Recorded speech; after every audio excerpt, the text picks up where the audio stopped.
আমি অতিরিক্ত কথা বলা বন্ধ করলাম। আমি যখন কথা বলতে চাইতাম, সময় দিতে বলতাম, তুমি বলতে সময়ের দাম দিতে শেখো। তাই আবেগ কন্ট্রোল করে সময়ের দাম দিতে শিখে গেলাম। আমি যখন তোমার একটা কল বা মেসেজের জন্য দীর্ঘ অপেক্ষা করতাম, তুমি বলতে বেশি আশা ভালো নয়। তাই আমি আশা করা ছেড়ে দিয়ে অপেক্ষা করতেই ভুলে গেলাম। আমি যখন তোমাকে নিয়ে খারাপ স্বপ্ন দেখে সবার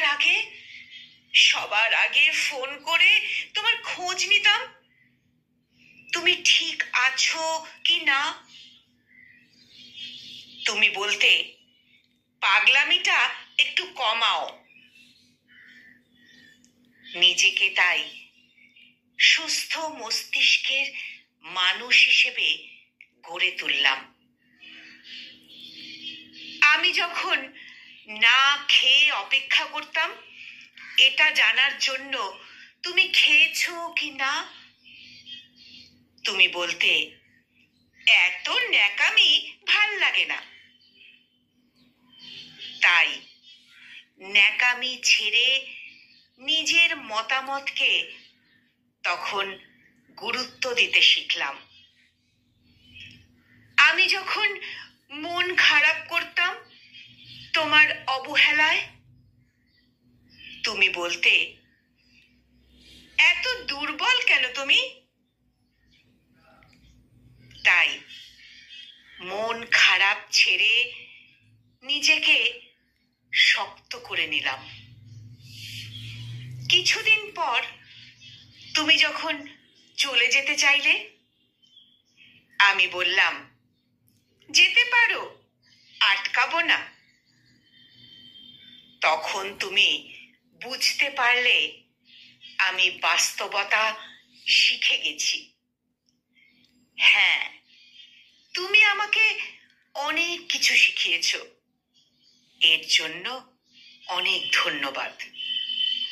তবে তুমি হয়তো জানতে না, এই ন্যাকামিগুলোই একটা সুন্দর ভালোবাসার ইতিহাস গড়ে তোলে।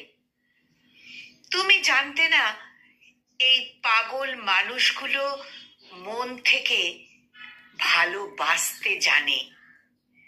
তুমি হয়তো জানতে না, এই ছোট্ট ছোট্ট আবেগগুলো থেকেই ভালোবাসা তৈরি হয়। তুমি হয়তো জানতে না, আমি ভালোবাসি বলেই আমার অতি গুরুত্বপূর্ণ সময়টুকু তোমায় দিতাম। আজ আমিও একটা জিনিস তোমাকে শেখালাম, সময় থাকতে মূল্য দিতে শেখো। কারণ অতিরিক্ত অভিমান নিয়ে যারা হারিয়ে যায় তারা আর কখনো ফিরে আসে না।